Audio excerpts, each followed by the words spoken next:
It's Auntie M. She said it's okay to come back to Kansas. Okay, Auntie M. Oh, I've been waiting for this, George. I know. You're in trouble. What? I might be. I'm always going, yeah. Yep. Oh. I had clap once. Now it can be told. Yeah. There's no formality here whatsoever. Yay. I'm just glad that you're here. I'm going to take my clothes off. Is that okay? Okay. All right. Okay, I'm up for anything. Okay. You know, I'm just totally up for anything. I wish I could say that too. They made pills for that, I hear. When you turn 90, believe me. You wear it well, my friend. I would you. never have guessed. This McKeesport Project, coming back home. Can you talk a little bit about that? I could talk a lot about it. Let's do it. I'm very verbal. Do I get paid by the word? And who's counting? By the day? By the day, yeah. No, I'm a local boy makes bad. No, for some peculiar reason, I have a peculiar romance, nostalgia, or something for McKeesport and Pittsburgh by something Pittsburgh as well. I love this area, and I did not grow up privileged. I had no reason. We didn't belong to the Youghiogheny Country Club, which was that's what you really wanted to be. But my dad worked in Duquesne, and all my relatives worked in the mills. We were bottom feeders with no social credentials. We didn't have a 2-car garage. We didn't have a 1-car garage. We didn't have a car. So. But I delivered the Post-Gazette for years. I worked at, we were the kind of people that my grandmother, we would be watching Ed Sullivan, and she would slap me. Some crooner would be, singing "Oh baby, oh baby, oh baby," and she would hit me. Ow, ow. And she'd say, "You can sing better than he can. Why aren't you on television?" It was that kind of chutzpah, Got it. Go get it. Fuck you. With that kind of attitude. Right. And so it never went away, apparently. Apparently not. No. And so I had this passion for the city, and I felt personally wounded when the steel mills died. And now in my dotage, now that I'm really, really, really old, I like the idea of doing something there, giving back something. Not giving back, I have nothing to give, but I meant about blowing kisses. No, that's not appropriate. Blowing who? Never mind. That might be more appropriate. I'm going to. Yeah, it's totally appropriate. I'll back off. Okay. We don't do politics on this show, sir. Yes, you do now. But I just have, I'm wounded when I see that. When I left McKeesport in its prime, it was 55,000, and now it's 17. Mm-hmm. Have water? Oh, sure. Oh, thank you. Absolutely. Something's tickling my throat. Eric's a very good editor too. So 100%. No, I'm sitting with a master here, though. Right. I am very intimidated by this gentleman. I'm always intimidated by you, and I'm very intimidated by this. I am such a rank amateur. I don't even know why I'm in this room, to be honest with you. Well, for the listeners, I won't tell you what he's looking at when he said he was very intimidated by this. Be that as it may, I'm a free range bullshitter. But I can use that. That's good. Did you coin that? That's money. That's money. Yeah, that is. Yeah, equal opportunity bullshitter. Yeah. Right no, on. but there's I've always been lucky, and McKeesport was always lucky. Now it ran out of luck, and I love the Mon Valley. I like all those little dead towns, so when our house fell down, I was brought up probably the only dirt street in McKeesport. I was always embarrassed by it.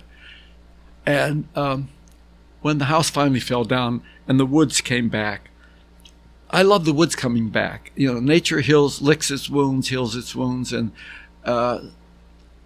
trees and the bushes and the birds, And so I thought, gee, on the site, I don't even know who owns that property anymore, but I bet it's nothing. I could put up a sculpture or something just to recognize that somebody once lived there, and then I enlarged it, and I thought, well, why not do something larger? And besides, it's on the side of a hill; it'd be difficult to build something there. So now I want to do this project downtown, somewhere by the river. The rivers are the glory of Pittsburgh, and the hills are the glory of Pittsburgh, and it's going to be pretty big. It's called the McKeesport Pipe Palace because we had steel mills where they built pipes. They made pipes, and also the pipes resemble columns, like Greek columns in Greek. So there's a tradition there, but it should be like a beacon, someplace you could see over top of a hill. You could see these red towers, and a destination. And then in the summer they should have music there, and people could smoke joints there. I didn't say that. and they probably will. and mermaids could come out of the water and piss on people. Oh, it's mermaid time. Are you sure that was water? Anyway, no. But I like the energy. You see, it should vibrate. It should be a point of pride. It should. Yeah, I live right down the street from the pipes. But somebody did tell me that there's a big grass plant company opening there and calling it the Pipe Palace. Also, it's a bong jokes, aka bong burger. But no, but I love the energy. See, life is energy. I have a lot of energy. Most people my age are dead. Actually, literally, most people my age are dead. But I have a lot of energy, and I hate young fogies. People like, yeah, that's nice, but no, get your ass in gear. And life is all energy. And what happens? See, here's Duane live. He waves his hands in the air, suggesting that he's. And then when Duane dies. The energy has been removed. It's all energy. There's a wonderful line from Sondheim and Gypsy. He says, some people can be content playing bingo and paying rent, living life in a living room, and that's not it. So I have a lot of energy, and I don't know where this stuff's coming from. I have no idea. Do you feel just as creative today as you ever have? Yeah, I'm more creative. I'm freer than I've ever been. Most people my age are so uptight and so ass uptight. They don't. I will say anything and do anything, and it's nice having a history, a track record, Sure. And I've always been like this. Doctor, what do you think? 2 pills and call you in the morning. Yeah. No, it's shaking, and making things happen, and writing one sentence. I wrote this. Wow, I wrote this. Yeah, your succession of photographs. Am I pronouncing that correctly? This sequence. I'm sorry. Your sequencing of photographs and the story that tells is so different. It's not what we see today. I think generally we don't. We see a lot of very disposable photographs everywhere, still photographs from phones and so forth, or we see video. But to tell a story through a photograph, which I was never introduced to the concept until I met George, and then him talking about you, it's such, and I've tried to dive in a little bit into that, and it's something that I just find fascinating to me. You make the comment that you are more concerned about or you are concerned about how a photograph or a photo session feels as opposed to how it looks. Exactly. If I see a woman crying, I know but what is she crying? How does it feel? You look at tits and ass or whatever you think, well, what does she feel like? How does it feel like to give birth? There are all these things I don't know. And so it's all about curiosity. And the one thing I always tell students is you have to be curious, you have to be interested, And so I want to know what something feels like. I want to know, how does it feel to have somebody say, "Get out of my face! I never want to see you again, you piece of shit." No, that I know what that feels like. No, but so it's, and I don't need anybody to assign me anything. And I'm more so than ever in my entire life. I've never been this. I am also a curiosity. I'm a curiosity item myself, but.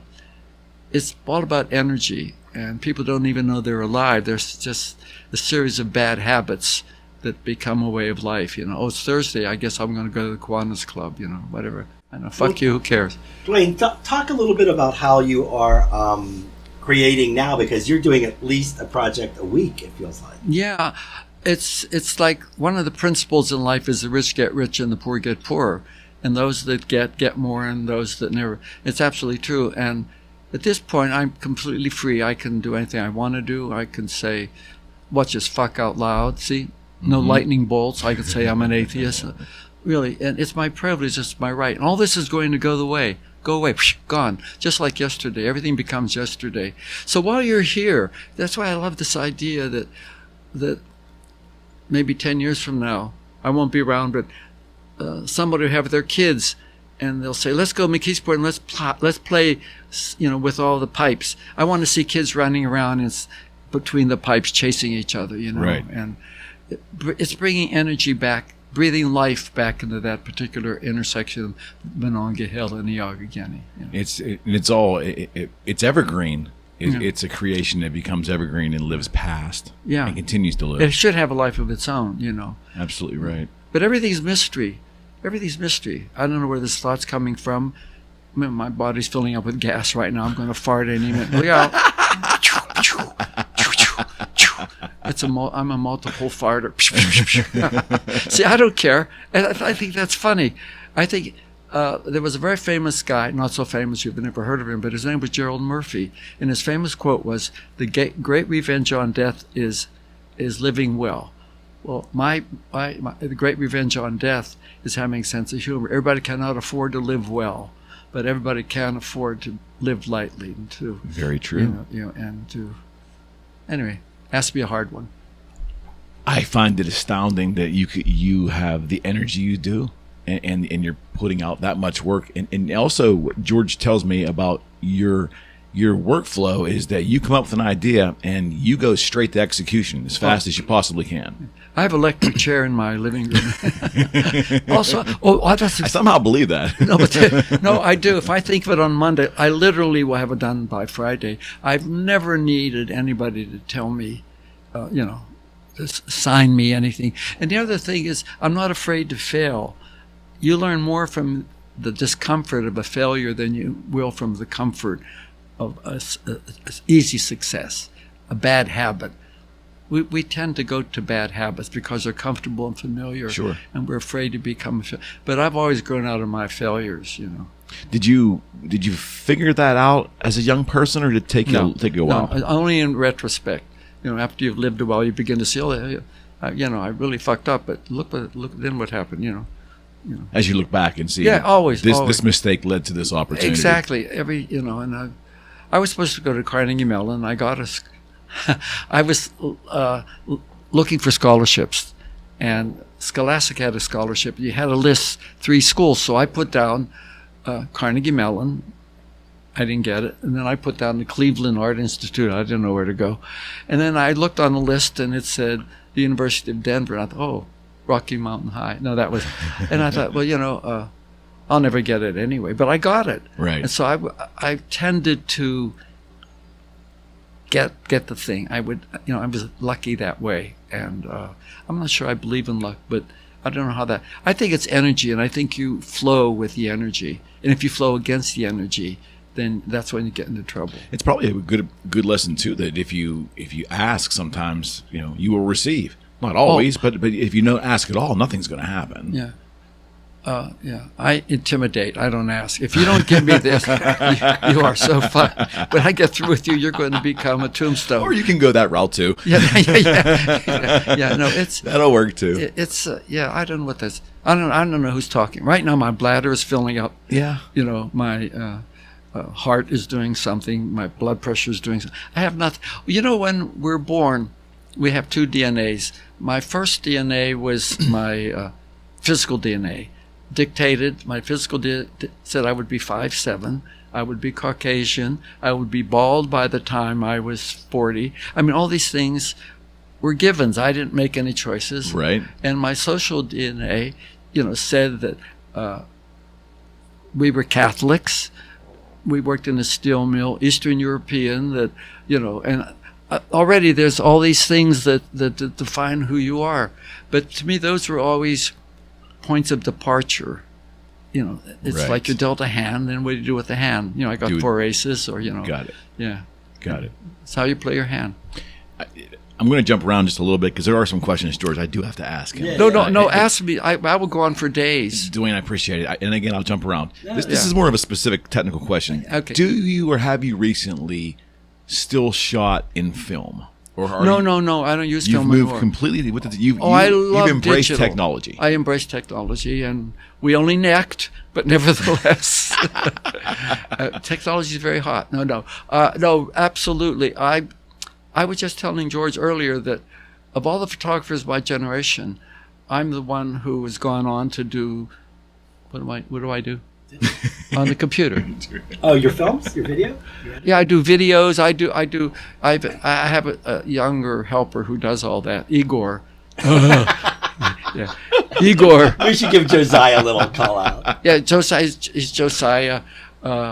Maya. I love rhyming things. I haven't rhymed much this morning, but to me, it's always the idea. It's not.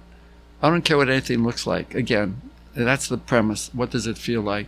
And even the most obscure notion is usually the most intriguing. Like, what do you do that nobody else does? What does Duane Michals do? We're all separate, and Right. it depends on how brave you are. Yeah, no question. I think once in a while I'll hear things about people romanticizing about the film and that film was more beautiful and film. Blah, blah, blah, blah, Yeah. blah. Yeah, see, I kind of inclined to believe that. Oh, and it's true. It's the message. I don't care about film. I used to kill myself. I never went to photo school, and I learned everything on the job. And I've always had a series of opportunities, and I always grab them. I always say I shoot first and ask questions later. And Is that a mistake you think a lot of younger photographers make? They get so tied up in the actual Yes. fine detail of Oh. one particular print. They can labor on for days yeah. on one little thing. I know, such bullshit. When I printed my own work, I was like that. I would be up I was shooting for Harper's Bazaar, did everything by myself, then printing all night. At 3 a.m, and then the next morning my friend Fred would come in. I'd say, "Do you see the difference in these prints?" He said, "No." I said, "Well, look at that. I don't see that." "No, just look at that. See how that's shaded?" No, that's not. I said, "Get out of here. Fuck you. I don't know." No, really. I spent 4 hours getting a little thing there. But also, when you're writing and you make a mistake, you just scratch it out. You have to. You see, you have to be vulnerable. The more armored you are in life, the less you feel. People don't want to feel anything, and to protect ourselves, nobody wants to get hurt. But the thing is, if you're not vulnerable, then how can you possibly say with any truth, not bullshit, with any truth what something feels like? Like, I know exactly what it feels like to be a 90-year-old bald guy, a gay guy, and I could tell you, and ask me anything about it. And I can't tell you what it feels like to be Donald Trump. Mm-hmm. He pretends he's vomiting. Anyway. No, I understand, and it's good to hear you tell it like that. I assume that was your philosophy. Absolutely. No, I'm like this all the time. Is this shtick or is this me? Yeah, I'm like this 24/7. I could be pretty exhausting. I have a question. When you say that you're more interested in what things feel like than what they look like, still what you're putting out in the world is a visual. Yeah. I have to interpret that. Through the medium, I have to work. If you could just see, it's not about writing or photography, it's about expression. Okay. And if you could say one lovely, honest sentence, that's terrific. Just one, I'm trying to think of one. My sentence is all bullshit, so I don't have any. This photograph is my proof. I did a photograph of my cousin, Kenny, and his bride at my grandmother's house in McKeesport. They just got married. They were visiting, and they're sitting on my old bed, actually, and they just got married, and she's sitting behind him and has her arms around his waist, and they're smiling at the camera. And that's a very nice picture of the two of them. But I wrote a piece called, underneath it, I wrote, "This photograph is my proof." And it says, there was that afternoon when things were still good between us, and she embraced me and loved me. We were happy, but look, see for yourself. So years later, they might have had marital difficulties. He died, she died. All these things happened. But at this moment, that moment in 1967 is still there on that piece of film. That's the great thing. And language always goes with photographs. You look at a picture of Donald Trump falls down a flight of steps getting off of Air Force One, and there he is. Captions always go with photographs, but they tell you what you can see in the photograph. So I fill in the gap where the photograph fails, what you can't see in the photograph. And, got it. It's like... And that completes the story? Yeah. It's what it is, it's an expression. It completes the possibility of communicating one intimate idea. Or there's two guys walking down the street, and they pass each other, and then the one guy looks back at the other one, and who is that? Do I know? And it's that kind of ordinary thing that it's almost like it's the spark of the curiosity. You're setting up a stage, but then the person ingesting this takes it wherever they take it. Is that right? Yeah, and the decisive moment is the key to photography. That moment, that 1/30th of a second that you pass, you see something, you take a photograph of it. But I simply expanded it to the moment before and the moment after. And then what happened? So it gave me wiggle room to express more. Then writing gave me more room to express more. But the more you express, the more risk there is. You could be a lousy storyteller. You could be you could have no imagination.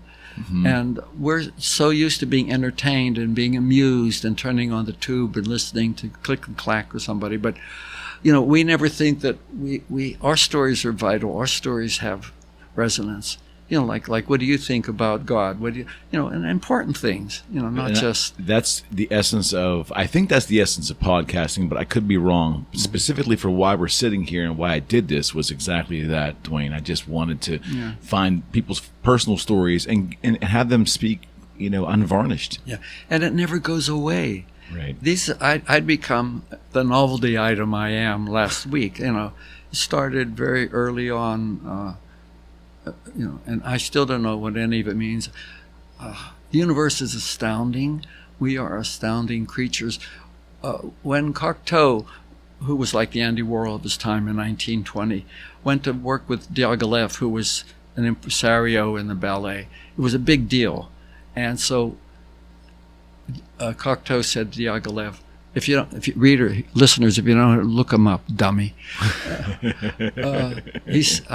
So he said, well, Cocteau said, what do you want? And Diaghilev said, astound me. We are astounding creatures. We live in an astounding universe. Everything about us is astounding. We don't see it that way. You're fucking bored. No, we are astounding. Go astound yourself. Oh, it's a mathematical miracle we even exist. It is. It is. And the odds are we're never going to be reproduced again. This is the trip. This is the event. This is the trip. And the minute I say now, it's not now. Mm-hmm. See, this isn't now. This is now. There's no now. See, I think photographers really understand time and appreciate time more than non-photographers. No, they understand time because it's part of the one how you operate taking a photograph. Do I need to do time exposure or whatever? But none of us know what time is exactly. And everything is subject for photography, absolutely everything, not just the polite stuff, not observations, consensus reality. I always tell photographers, don't tell me what I already know. I know what sunsets look like. I know what trees look like. I know what tits look like. Tell me what contradict me, You're looking for the feeling. Yes, again, I want and finding a way to articulate that. Exactly. And how do we really take, and the more intimate, the more nuanced, the more ultimate. Look at sex alone, the whole variety of desire, the subtlety of things that people get turned on by that I don't understand, but I recognize, the intimacy. Intimacy is the last refuge of the possibility of being human. The more intimate, if you go beyond age and my being in the army and all these things, and you get more and more, you get more and more into that core, the very point, that point of being, Now see, that's an interesting idea, the point of being. Where is that? I don't know. With me, I'm probably sitting on it. See, I thought that was funny, so I said it. Yeah.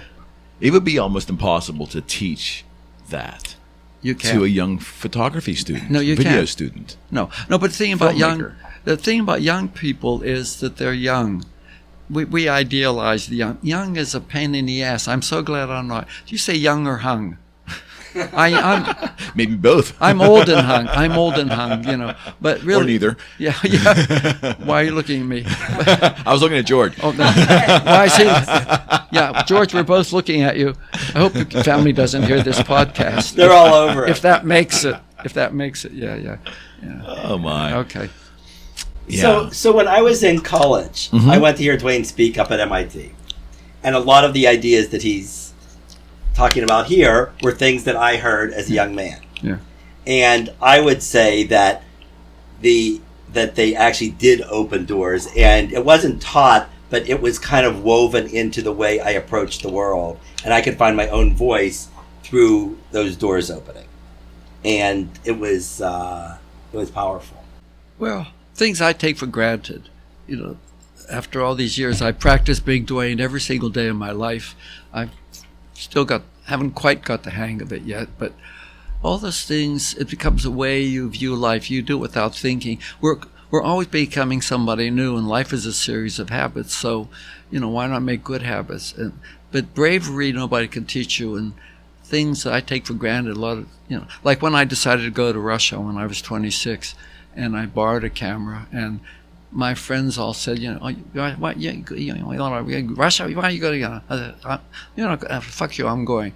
And the trip literally changed my life, but only because I made it happen. If I had never gone, I'd still be sitting at timing doing advertising, or I'd probably be dead, bored out of my mind. But nobody gives a fuck about you. And if you don't give enough fuck, then nothing's ever going to happen. It's a good lesson. It's a good lesson for youth. If you can get it in there, knock it in there. But the idea is that everything is there, and Duane's mining it every day, and he's mining it. He's taking the thoughts and the ideas and treating them as precious as they are, and then doing something with them and respecting them and quickly and having fun with them. No, but the other thing is, I've gotten deeply involved in Beckett. I can't remember his first name. Samuel. Yeah, and I love I've done movies. I did little films. We've done over 40 of them, and they're not. I don't have pretensions to Hollywood, but it's like haiku. A little 5-minute film. My epic is, I think, 10 minutes. Went with the wind. See, I never thought of that before. I think that's funny, but I'll probably say it again. There's probably fart jokes in here somewhere. I don't know. Somebody must have said that before. Somewhere. But I love the idea that, I did a little movie on James Joyce because I love Joyce. I love the Irish, and I went to Dublin and everything. I do it in depth. I follow, like visiting Magritte. I did a couple books about me. So I do things. I'm not a dilettante. I really do it in depth. And reading Beckett now, I'm reading a little book on his theology and a little book on his philosophy, and his ideas. As it turns out now, I've become more and more nihilistic. I am so depressed with our species. We are such predators. You look at Ukraine. I cannot believe after the last century, First World War, Second World War, Korean War, Vietnam War, my God, how many millions of people do we have to kill before we learn? Well, you think the lesson would have been learned by now? And not just us, but think of all the animals we've killed. Think of, and we're killing ourselves. I'm hoping that there's no reincarnation, because I don't want to come back in 2070 when the planet's on fire and we're, cannibalizing each other. We were a nasty piece of work, and now with Putin, I cannot believe that this is possible. What are we? It's loathsome. It's an extremely sad commentary. It's a sad commentary on where we are as a species today. You said SAG. That's funny. I'll show you my. No, I was thinking of SAG. That's some sort of group. Screen Actors Guild. Yeah. Yes. SAG. Yeah. This is important. I'm going to tell you. The New York Times years ago asked 5 photographers to do a self-portrait, and I did and I was one of them. And I did a picture of the back of my head and you don't see my face, and you're looking, see, you assume a portrait's a face, and you look over my shoulder, and I'm holding a book that has white paper, and in the book I wrote, I think about thinking. So what's interesting in me is my imagination and my mind. You all have one, you just don't know how to mind your mind. Don't step in the mind. Anyway, so, see, I thought that was almost funny. So, pretty funny. I got a smile on it. But you got it, yeah. So I realized, here's how I think, and I want to ask you, how do you think? So when I wrote on that page, I think about thinking, that's me. I'm interesting because I'm not the size of my nose. So I wrote, here's how I think. And I want you to think about how you think. For example, if I say, I'm a little hoarse, and I mean I have a sore throat, I can't think, can I have some tea and lemon, please? And then I do spin-offs. I think about thinking, and I think about hoarse, and I think about Churchill Downs. I think about Seabiscuit. I think about Princess Anne, and and ponytails on girls. I do all the spin-offs. So, like, how do you think? What goes through your head when you think a thought? Where do thoughts come from? I think thoughts are like spontaneous combustion. They just sort of explode. When people talk about how can something come from nothing, it's very easy. Picture this. You just painted the garage. It's the summertime, and you have all the wet brushes and paint cans, and you have the rags with paint. And you think, well, I'll put it out on Monday. They'll pick it up in the garbage. I'll store it in the attic, in the garage. Meanwhile, the temperature goes up to 100 degrees, and the attic gets to 120, and there's something called spontaneous combustion. Right. And when the conditions are right, things explode. Right. A certain combination of chemical things happen.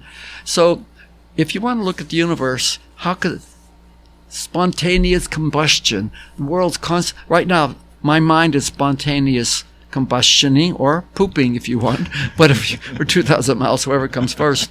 But see, I just did it. So anyway, I want the writers, the listeners, okay, get that thing out. The viewers, yeah. Right. I'm asking you to ask yourself, if you remember nothing, how do you think, assholes? You ever think, what goes through your head all day? What about this, Duane? What about, because I've always believed this ever since I was little. You hear something, and then your mind goes to two or three things.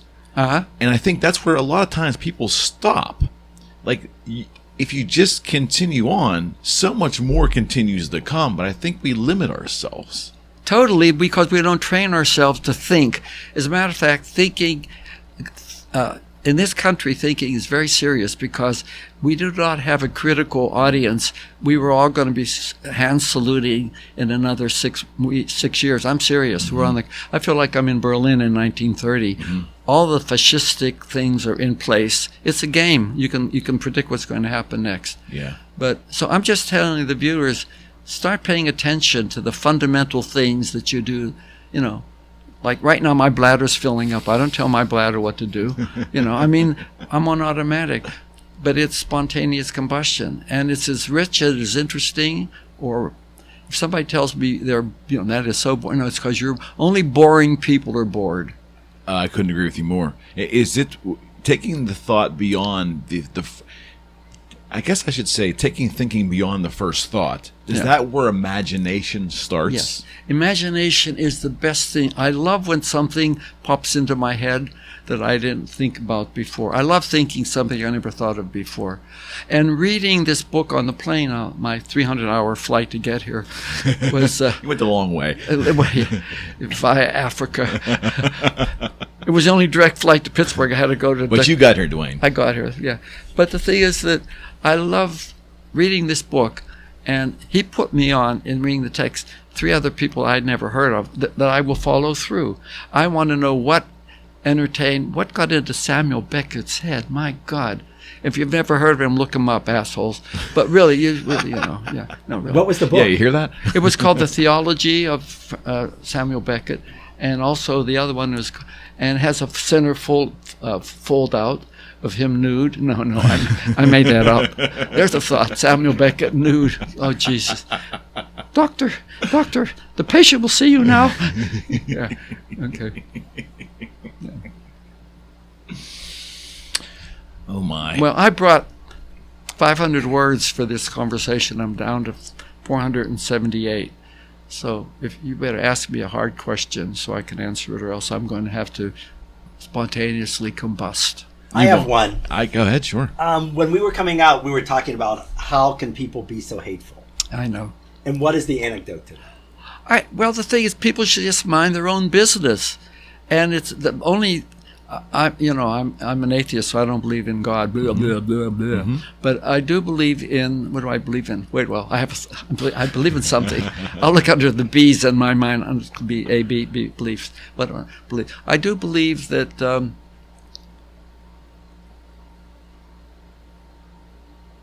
Everything is mystery.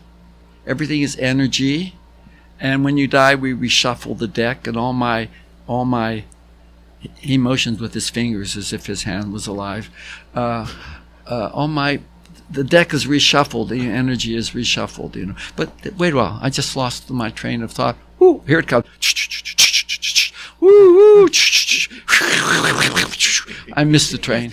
I'm going backwards. It's the Bible. The thing in the Bible is do unto others. If we just minded our own business, and if I have to be what I want the world to be. If I want it to be a loving world, I've got to be a loving person. I cannot expect from you anything I'm not prepared to give you. Everybody wants everything. They don't want to give anything back. And we're so fucking afraid, and we're so selfish, Mm-hmm. I could understand when we were evolving and we were in tribes like about 3,000 years ago or whatever. And our tribe was in a valley, and we brought down a deer or something, and we're cutting it up and gnawing on the hoofs, and in the meantime, on the hill, looking down at us, is a tribe from 2 valleys over, and we didn't say, "Hey, come on down. There's plenty of wildebeest for everybody. Yeah, bring that ugly wife of yours too. We'll feed her today." We don't do that. We'll say, "You come here, we're going to kill you." So it's that territorial quality. So any altruism is almost in spite of our natural instincts. Duane, do you think that the more quote unquote civilized we become through technology, the more primal we actually become now? Well, the trouble with technology, it liberates us to become even better killers than we've ever been before, to spread more lies more quickly, to reinforce ourselves with our prejudices, and it's stupid things people believe. Some of these are off the wall, like that Hillary Clinton was eating children in a Stop and Shop in Atlanta or something. Are you crazy? Mm-hmm. Yeah, it's caustic. We're definitely talking at each other, I believe, as opposed to listening to each other and talking with each other. Yeah. And there's also a certain kind of entitlement, And my family was, once I go get it, because nobody's going to give it to you. That by my grandmother. Yeah, there's a mentality to me that I see that we're not allowed to dislike things anymore. Like if somebody's not liked, they feel that they want to reach out and hurt somebody, or they want to reach out and cause a commotion. And I think we're just so worried about each other's business. We should take care of ourselves and be curious ourselves, I think. Just mind your own business. Don't hurt anybody. Mm-hmm. And help some old lady across the street. Absolutely. Or else push her in front of a cab if she's a bitch. All right. You could do that too. Even if she's not a bitch. Yeah. Just because you're old doesn't mean you're nice. That doesn't follow, Yeah, that's true. The age doesn't matter. Listen, you're probably never going to see me in the entire history of Insert Your Name here. So ask me a question that I won't be able to answer. That you won't be able to answer? Yes. Why are we here? Oh, I believe it's all accident. It's the national. I Random. believe in evolution, and Random. simply the randomness and the choice of everything is, the fact that I'm sitting at this chair at this moment, farting.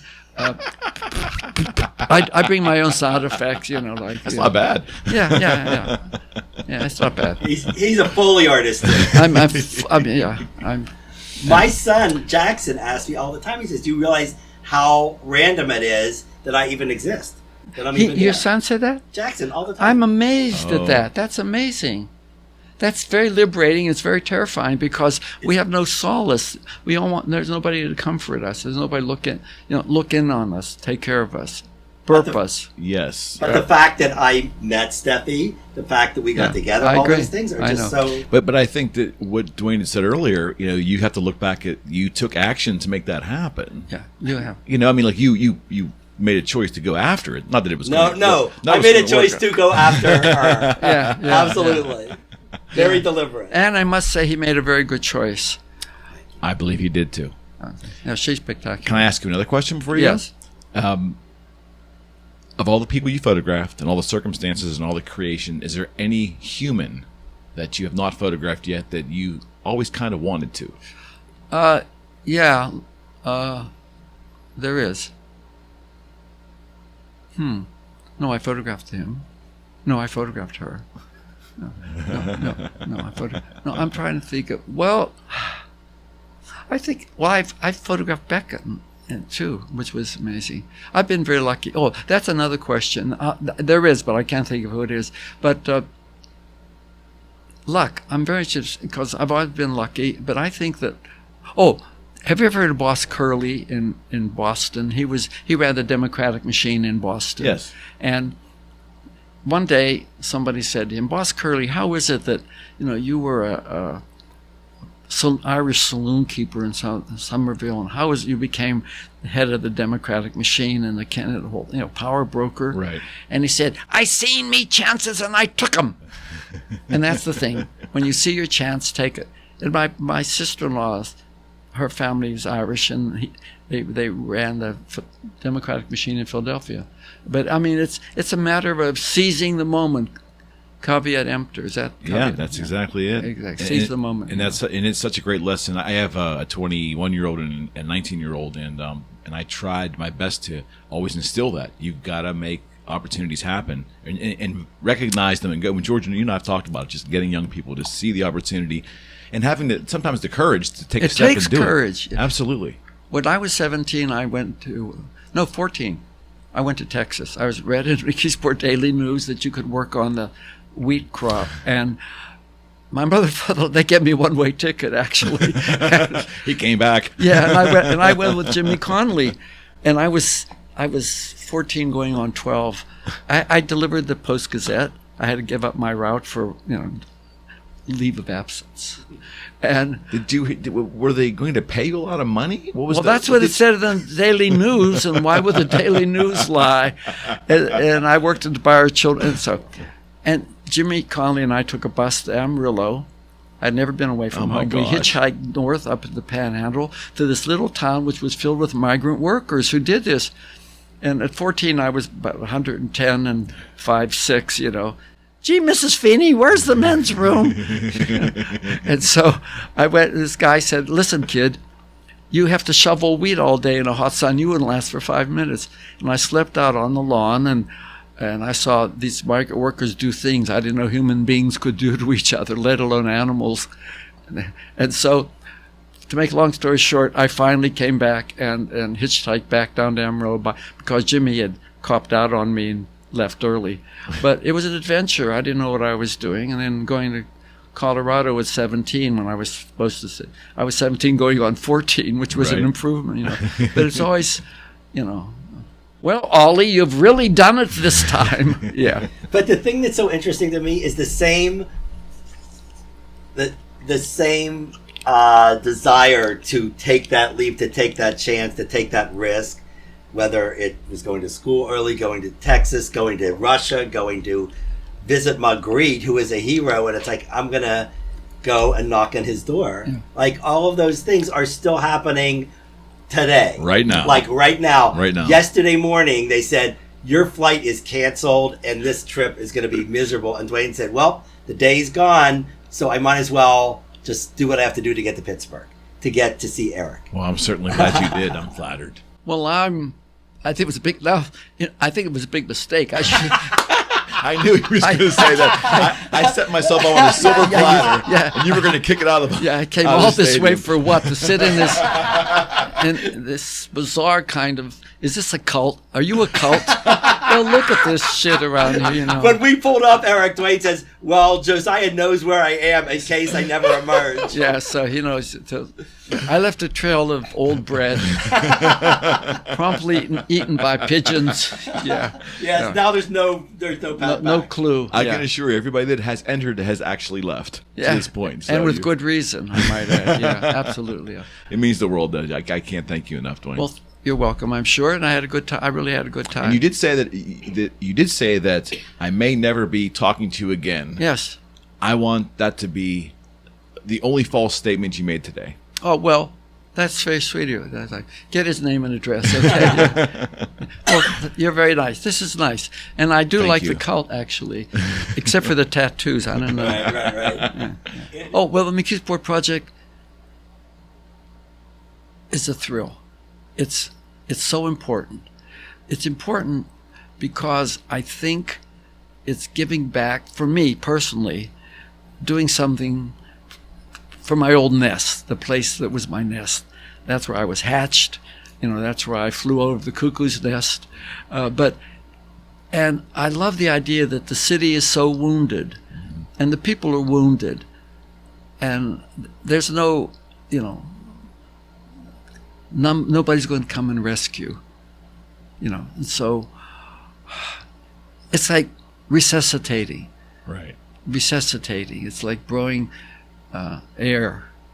I'm not even going to go there, but it's about saying, yeah, this happened here. We lived here, and look how beautiful it is, and we're still alive, and the future's possible. It's about the possibilities. It's not looking back at the empty mills, but this is built on what empty mills used to look like. It's made out of pipes. That's what they made there. It sounds like hope to me. Yes, it is. It is hope. It's resuscitation, and it's saying thanks. It's saying thanks. At the corner of the Youghiogheny and Monongahela is downtown McKeesport. It's just pretty moribund. I mean, the town's empty. The Murphy's is closed. Everything's closed.